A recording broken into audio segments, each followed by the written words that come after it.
amalan agar ketagihan sholat. Masya Allah hari ini spesial banget ya. Benar kata Ustadz Maulana, siapin catatannya. Dan sekarang sebelum kita menyimak yang disampaikan oleh guru-guru kita, ini ada satu hal nih yang kita harus sikapi semuanya ya. Warga batal sholat Jumat. Waduh, karena tidak ada imam. Nah, kemana imamnya? Kita lihatnya. Tanda-tanda akhir zaman. Mau sholat Jumat, nggak ada khotib sama imamnya.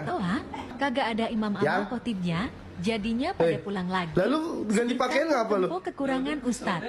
Emang ngapa? Lah sholat Johor dulu. Emang ngapa? Kagak ada khotib sama khutbahnya ya? Ya Allah sedih banget po, bener-bener. Ya Allah. Ya Allah sedih banget. Baik, ini sebenarnya benar sedih, harus kita sedih ya. Karena kita mulai krisis artinya ya. Krisis alim ulama. Bayangin satu tempat mau sholat Jumat nggak ada imamnya. Nauzubillah min dzalik, mudah-mudahan bubar. Wah, ini kedepannya mudah-mudahan anak-anak kita semua jadi alim ulama yang baik ya. Baik, guruku yang mulia Allah Subhanahu wa taala, ini apa ya? Innamal a'malu. Jadi orang kalau ngerjain sesuatu terutama sholat kan tergantung niatnya. Betul. Kan niat nggak kelihatan ya. Tapi ternyata nih ada yang termotivasi sholat buat ngeliat si anu, si itu. Atau mungkin biar kelihatan, oh gue sholat nih gitu ya. Nah ini gimana menyikapi ini guru, silahkan. Bismillahirrahmanirrahim. Ada orang sholat itu pengen dilihat orang.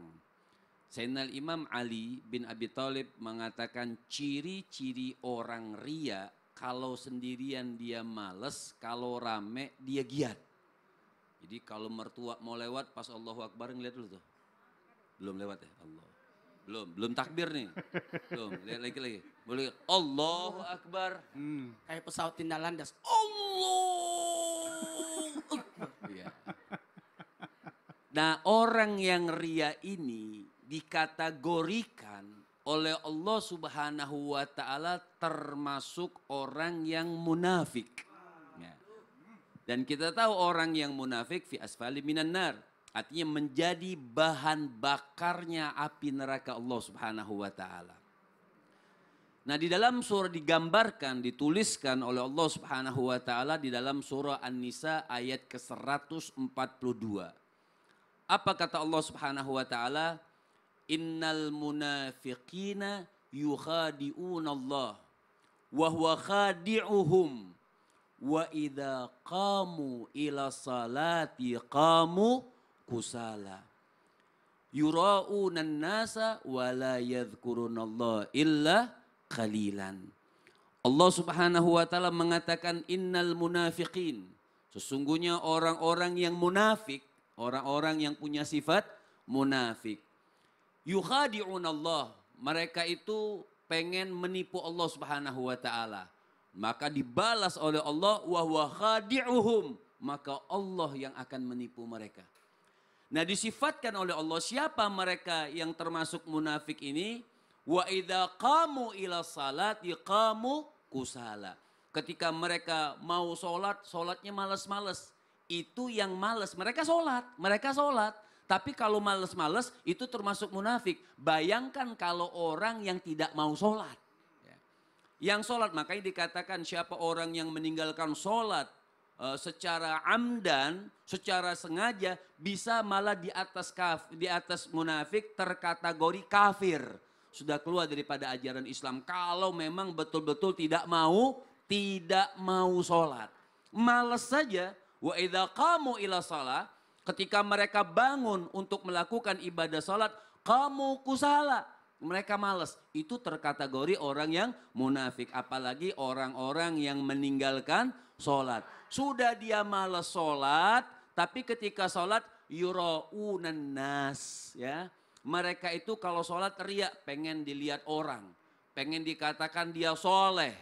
Pengen dikatakan dia soleha. Pengen dia dikatakan mantu yang baik. Bukan pengen dipuji Allah. Nih orang-orang seperti ini hanya menginginkan pujian manusia. Bukan menginginkan pujian Allah Subhanahu wa ta'ala. Bahkan wala yadhkurunallaha illa qalilan. Bahkan dari ayat selanjutnya Allah Subhanahu wa taala pun menegaskan wala yadhkurunallah. Sifat-sifat orang yang munafik bahkan dia tidaklah berzikir kepada Allah Subhanahu wa taala qalilan, hanya sedikit. Bayangin, yang sedikit termasuk munafik, bagaimana yang tidak sama sekali? Yang sedikit saja Allah katakan termasuk daripada orang yang munafik. Bagaimana orang yang tidak sama sekali berzikir kepada Allah Subhanahu wa taala? Jadi sholatlah karena Allah, untuk Allah, pengen mendapatkan keridhaan Allah, bukan pengen dilihat oleh manusia atau dipuji oleh manusia. Masya Allah, terima kasih ya Habibi ilmunya. Jadi pukulannya tajam banget ya. Betul. Dan mudah-mudahan kita termasuk orang yang ikhlas karena Allah Jadi Subhanahu wa taala. sholat itu tidak perlu dirayu. Oh iya, oke ya. Jadi langsung dari hati ya. Nah, baik, sekarang kita kasih kesempatan buat yang ada di studio untuk bertanya, yang di rumah sabar dulu ya. Kita masuk dalam segmen Tanya Dong Ustadz. Kami semua tanya dong Ustaz. Siapa yang mau nanya? Nih dia ini kenceng banget suaranya. Bukan cuma nunjuk tapi kenceng suaranya nih. Ya silakan yuk. Assalamualaikum warahmatullahi wabarakatuh. Waalaikumsalam warahmatullahi wabarakatuh. Perkenalkan, nama saya Airah Nayati dari Majelis Ta'lim Al-Furqon, Kota Tasikmalaya. Masya Allah, tangan dulu yuk. Tanya dong Ustadz. Iya. Iya, next itu Ibu. Iya, silakan. Bagaimana kalau kita sudah waktunya sholat subuh, Nah ini dia nih. tetapi kita malas-malasan.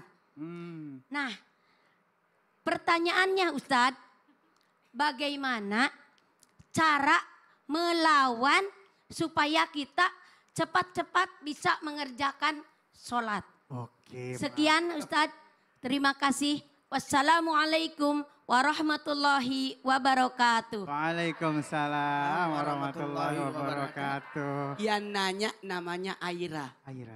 Itu nama anak saya yang kedua. Masya Allah. Nama anak saya pertama kan Munawara, yang kedua Munira, tapi panggilannya Aira. Aira. Yang ketiga Munawar, panggilannya Anwar. Yang keempat Masyitatun Naira. Nah, jawab deh Pas tuh. banget. Aku aja yang jawab ya. Iya, silakan Guru. Aira. Pas banget itu anakku. Kalau dibangunin sholat, apa dia bilang? Abah tunggu dulu, ku kumpulin dulu nyawaku. Iya benar. Perbaiki dulu perasaanku. Lama saya tungguin sampai baik perasaannya. Iya benar. Kumpulkan nyawanya. Jamaah. Kepada semuanya.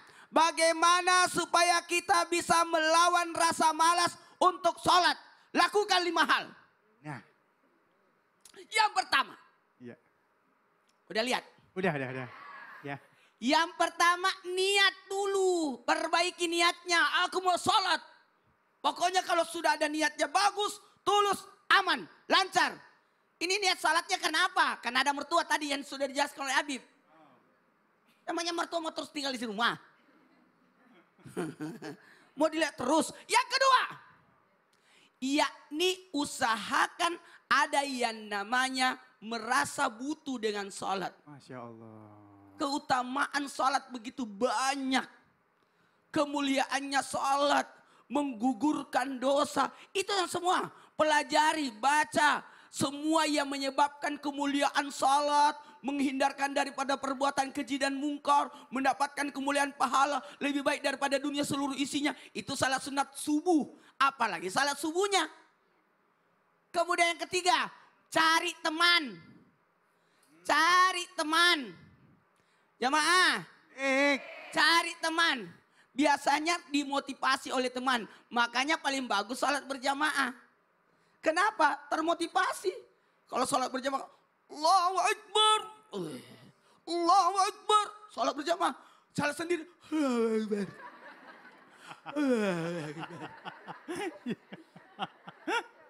Yang keempat, jamaah. Tanamkan rasa syukur. Alhamdulillah, saya terpanggil untuk sholat. Betapa banyak orang tidak terpanggil untuk sholat. Kita ini terpilih. Hayya 'alas salat. Coba sesam bagus suaranya kalau azan. Hayya alal salah hayya alal falah. حي على الصلاة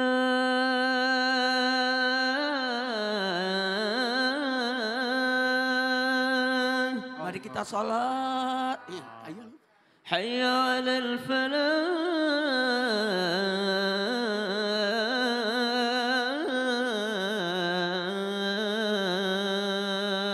Mari meraih kemenangan. Coba antum adzan. Aduh jelek saya.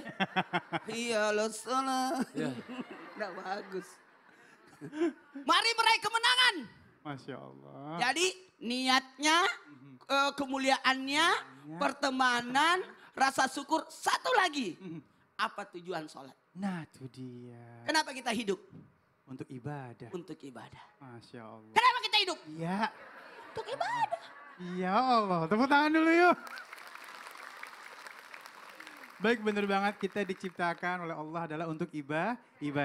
Jadi kalau misalnya kita tidak suka ibadah, artinya kita keluar dari konteks penciptaan Allah. Na'udzubillah min zalik. Baik, sekarang kita masuk lagi ya. Siapa lagi mau nanya? Oh, kirain mau nanya di garuk pala. Ya, sebelah sini aja nih. Iya, baik Ibu, silakan. Assalamualaikum warahmatullahi wabarakatuh. Waalaikumsalam warahmatullahi wabarakatuh. Perkenalkan, nama saya Ibu Dedeh Nurhayati dari Majelis Taklim Al-Furqon Kota Tasikmalaya. Masya Allah, tepuk tangan dulu yuk. Ibu Dedeh, panggilannya Mama. Dedeh. Oh, Ma Dedeh, oke. Ya, silakan. Tanya dong Pak Ustadz Sam. Iya. Oh, Oh, iya Ustaz. Banget. Mirip mamanya Ustaz Sam. Serius? Ada telelatnya juga. Oh, Masya Allah. panjang umur Bu. Allah SWT, silakan. Ini benarkah lingkungan juga dapat membuat kita Rajin. ketagihan dalam sholat. Sedangkan zaman sekarang susah cari lingkungan yang seperti itu. Masa Ya sih Bu, ini Allah. lingkungannya baik nih. Terima kasih. Wassalamualaikum warahmatullahi wabarakatuh. Waalaikumsalam warahmatullahi wabarakatuh. Rahmatullah. Makasih Mama Dedeh ya. Silakan Ustaz Syam. Sampai guru-guruku yang dimuliakan Allah Subhanahu wa taala, jamaah di studio, jamaah di rumah, Al-Qur'an surah Al-Furqan ayat 27 sampai dengan ayat 29. أعوذ بالله من الشيطان الرجيم ويوم يعض الظالم على يديه يقول يا ليتني اتخذت مع الرسول سبيلا يا ويلتى ليتني لم أتخذ فلانا خليلا لقد أضلني عن الذكر بعد إذ جاءني وكان الشيطان للإنسان خذولا. Dan ingatlah pada hari ketika orang-orang zalim menggigit kedua jari mereka, menyesali perbuatannya seraya berkata, wahai sekiranya dahulu aku mengambil jalan bersama dengan Rasulullah sallallahu alaihi wasallam.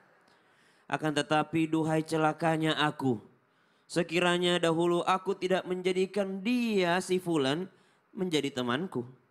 Sungguh dia itu yang menjadi temanku di dunia telah menyesatkan aku dari peringatan Al-Quran. Ketika Al-Quran itu telah datang kepadaku, dia malah menjadi teman yang menyesatkan aku.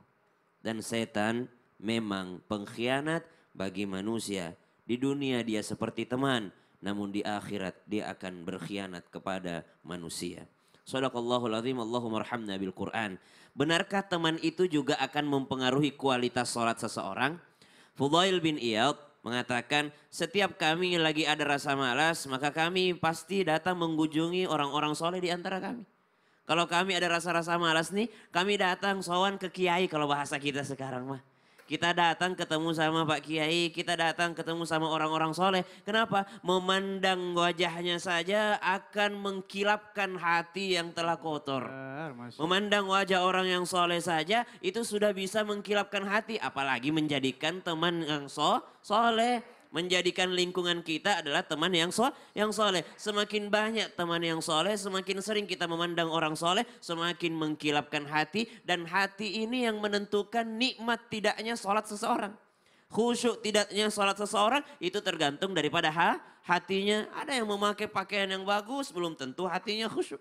Ada mungkin yang pakaiannya sekedar dia pakai biasa, tidak seperti yang lainnya. Tapi mungkin hatinya khusyuk. Seperti daripada Uwais Al-Qarni. Ketika Uwais Al-Qarni mencari makan dari tempat sampahnya orang-orang kaya. Dia ambil roti keringnya orang-orang kaya lalu dia celupkan ke air lalu dia makan. Lalu Uwais Al-Qarni mengatakan, hadhihi lailatir ruku, malam ini malamnya ruku. Maka Uwais Al-Qarni setelah sholat isya dia pun sholat. Lalu ketika ruku dia tidak akan bangkit dari rukunya sampai adzan subuh. Adzan subuh, Allahu Akbar, barulah Uwais Al-Qarni mengangkat badannya sami Allahu liman hamidah, lalu nanti akan tahiyat dan salam. Kenapa? Karena ternyata hatinya tersambung dengan Allah Subhanahu wa taala. Maka Nabi SAW mengatakan, bersabda, al-mar'u ala dini khalilih, seseorang itu tergantung daripada agama teman-temannya. Ketika Abu Darda dipersaudarakan dengan Salman Al-Farisi radhiyallahu anhu mardahuma, semoga Allah meridhai mereka. Ketika mereka berteman, datang Salman ke rumahnya Abu Darda. Kata Salman, kau puasa? Abu Darda mengatakan, saya puasa. Malam hari Abu Darda bangun, kata Salman, udahlah sepertiga malam terakhir aja. Akhirnya Abu Darda ngadu sama Nabi, ya Rasulullah, masa Salman bikin saya malas ibadah? Masa saya disuruh tidur, saya disuruh tidak puasa? Kata Nabi SAW, Salman benar. Ada haknya Allah, ada hakmu, ada haknya keluargamu. Teman yang pandai, teman yang baik itu menasehati. Allah Ta'ala. Allah, terima kasih guru ilmunya. Ya. Ya, jadi kalau misalnya punya teman, kita ngelihat teman nih, teman begitu dia lewat, kita ngelihat dia bawaannya pengen ibadah, temenin Bu. Ada lagi teman begitu dia lewat, kita pengennya maksiat, jauhin Bu yang begitu ya. Itu jadi bala dunia akhirat ya. Baik, masih ada lagi yang mau nanya? Wah, di atas nih sekarang ya. Lantai 3 nih, Ibu Masya Allah. Sehat ya Bu ya? Yuk.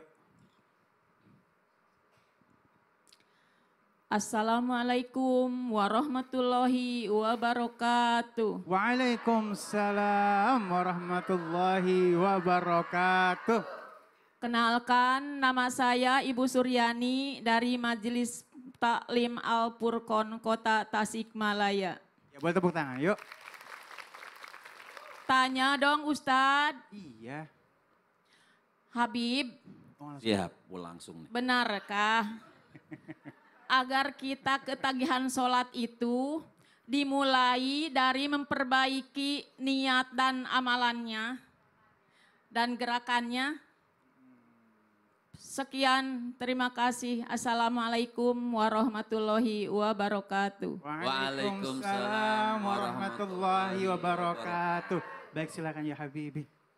Baik, bismillahirrahmanirrahim. Sholat ini bukan suatu sembarangan. Nabi itu sampai bertemu kepada Allah Subhanahu wa taala untuk mengambil perintah sholat. Makanya sholat itu apa sih? Sholat itu kalau memang harus niat dengan pertanyaan tadi, niat dengan gerakannya. Sholat itu sendiri, sholat artinya as-salatu lughatan ad-du'a. Sholat itu secara bahasa, dari bahasa Indonesia, dari bahasa Arab, di bahasa Indonesia kan secara segi bahasa artinya ad-du'a bil khair. Artinya doa yang bagus, yang baik.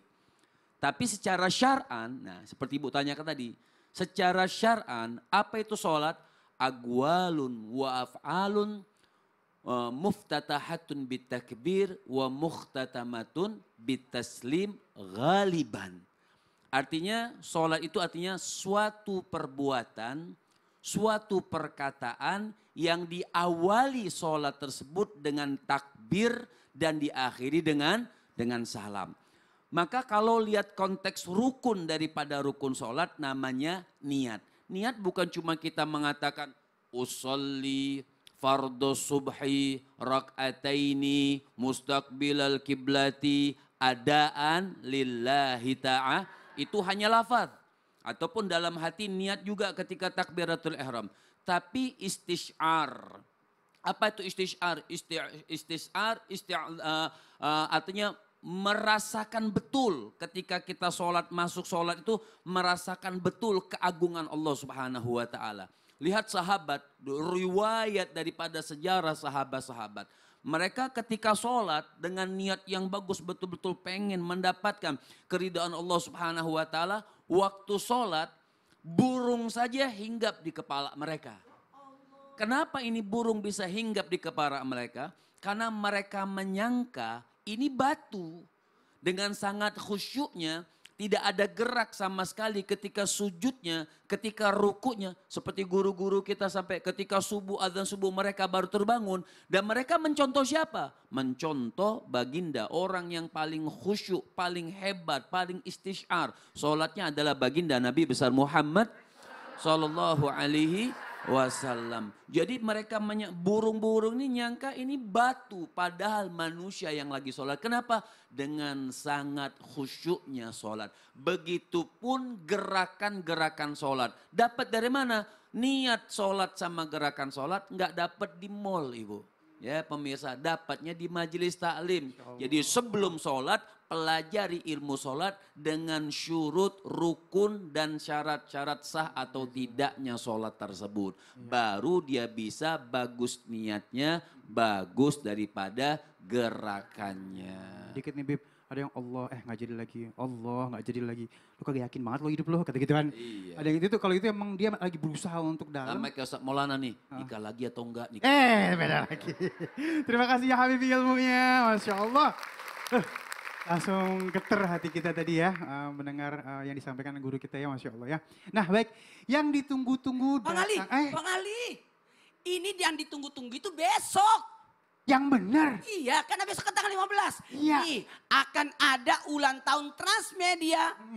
22 Power Up.